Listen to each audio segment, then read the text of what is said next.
नमस्कार साथियों, स्वागत और अभिनंदन आप सभी का। हमारे राजस्थान समसामयिकी की जो सीरीज चल रही है, आइए उसी सीरीज में चर्चा करते हैं आगे। अच्छा, आज कुछ नया भी है कि हम करंट के साथ साथ में कुछ राजस्थान का स्टैटिक्स जीके के पढ़ेंगे, जिसके अंदर प्रत्येक दिन एक छोटा सा बिंदु लेंगे और उसके रिलेटेड जो क्वेश्चन आ रखे हैं उनके बारे में भी कुछ महत्वपूर्ण चर्चा रहेगी। चलिए आइए सबसे पहले चर्चा करते हैं एक अभियान की। बहुत इंपॉर्टेंट अभियान है, नाम है प्रकाश एक अभियान। क्वेश्चन कितने तरीके से बन सकते हैं।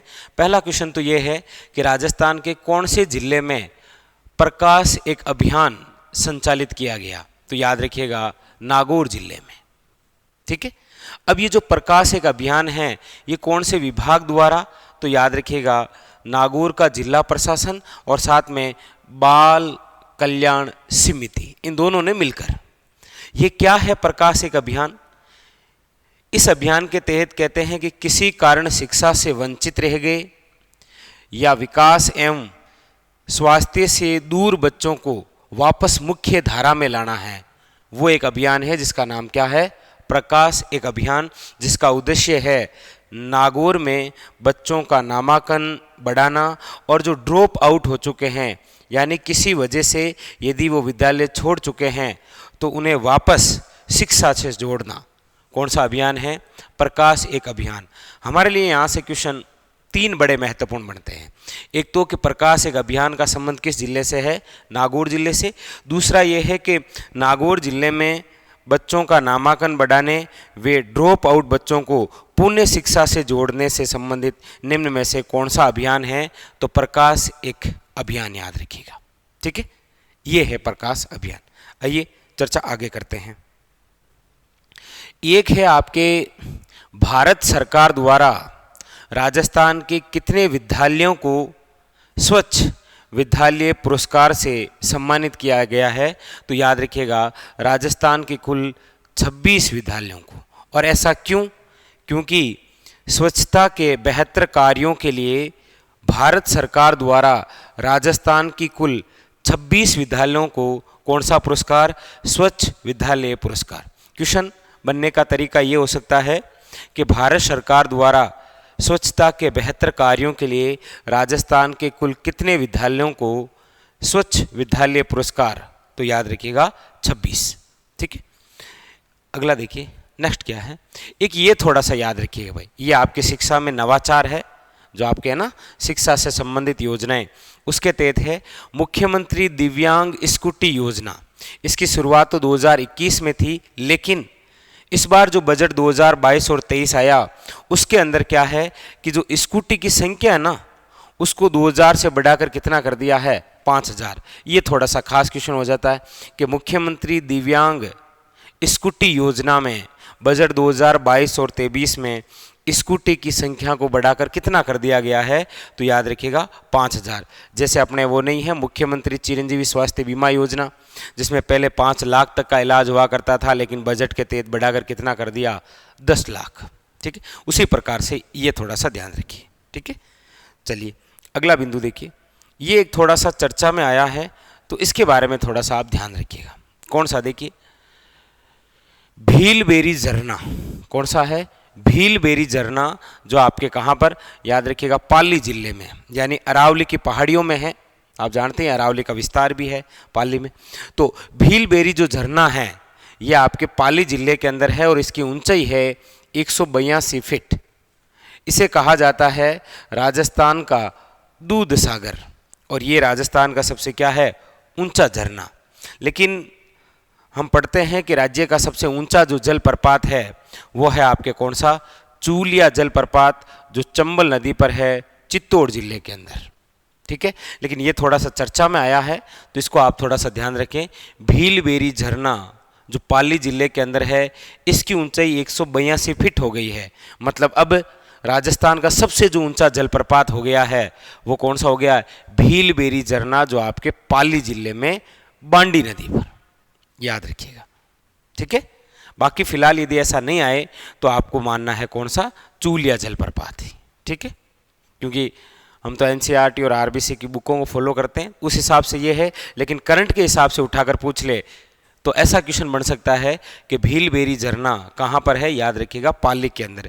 इसका अन्य नाम क्या है, राजस्थान का दूध सागर। जब वो पानी गिरता है तो ऐसा लगता है जैसे दूध गिर रहा है। और ये राजस्थान का सबसे क्या है, ऊंचा झरना।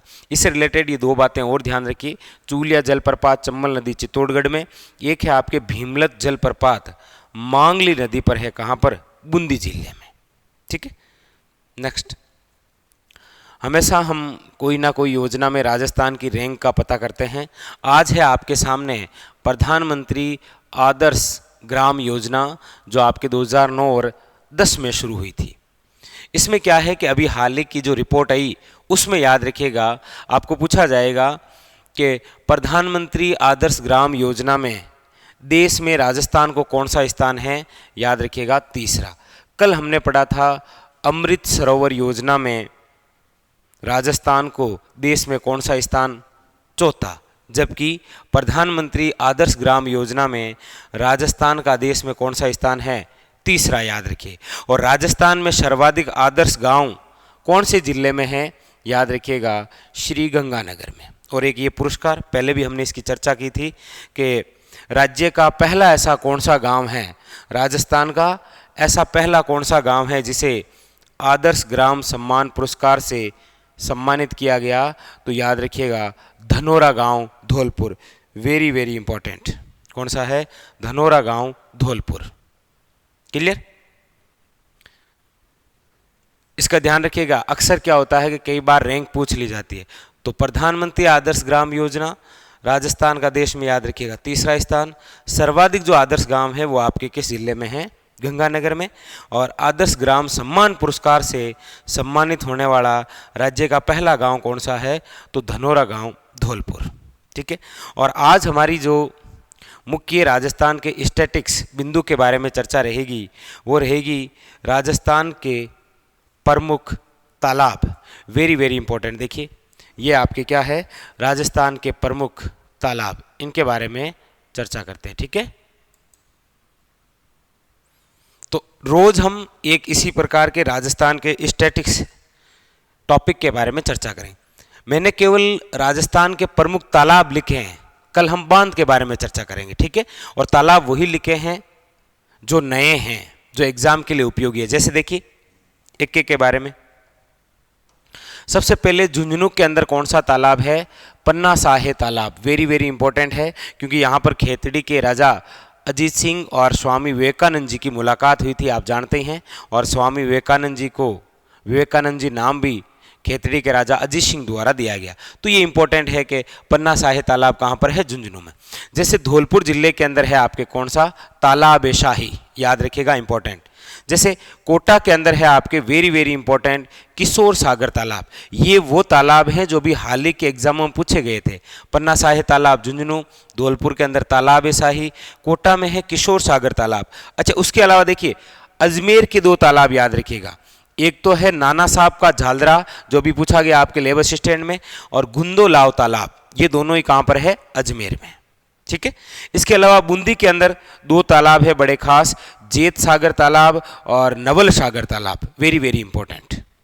ठीक है। इसके अलावा चित्तौड़गढ़ के अंदर एक तालाब है जिसका नाम है भूपाल सागर तालाब, और बांसवाड़ा के अंदर है बाई का तालाब। कौन सा है, बाई का तालाब। जबकि जोधपुर जिले के अंदर दो है वेरी इंपॉर्टेंट, प्रताप सागर और उमेद सागर। प्रताप सागर और कौन सा, उमेद सागर। बाड़मेर में तालाब नहीं, एक कुआं है जिसका नाम क्या है, बाटाड़ू का कुआं, जिसे बोला जाता है आपके रेगिस्तान का जल महल। जैसलमेर की बात करते हैं तो एक तो कुआं है जयशुल कुआं, और एक है आपके चांदन नलकूप। ठीक है। उसी प्रकार नागौर जिले में ये भी बड़े खास है, दोनों पूछे गए हैं। एक तो है सुक्कर तालाब जो अकबर द्वारा निर्मित है, और एक है आपके याद रखिएगा मूंडवा तालाब। मूंडवा तालाब भी कहाँ पर है, नागौर जिले में। सुक्कर तालाब तो आप जानते ही हैं, नागौर दरबार लगा था ना 1570 में, अकबर द्वारा निर्मित है। और उसके अलावा बीकानेर के अंदर है आपके अनूप सागर तालाब और शूर सागर तालाब। ठीक है। ये है आपके राजस्थान के अंदर प्रमुख तालाब जो अभी आपके हाल ही के एग्जाम में आए, और भी एग्जामों के लिए वेरी वेरी इंपॉर्टेंट। ठीक है। तो इस प्रकार से एक थोड़ा सा और सेशन आपके लिए जोड़ दिया है। क्या है कि रोज करंट भी पढ़ेंगे और साथ में एक स्टैटिक्स टॉपिक के बारे में भी चर्चा करेंगे। तो आज हमारी चर्चा रही तालाब के बारे में, कल हम चर्चा करेंगे राजस्थान के महत्वपूर्ण बांधों के बारे में। आज के लिए इतना ही, मिलते हैं अगले सेशन में, तब तक के लिए धन्यवाद।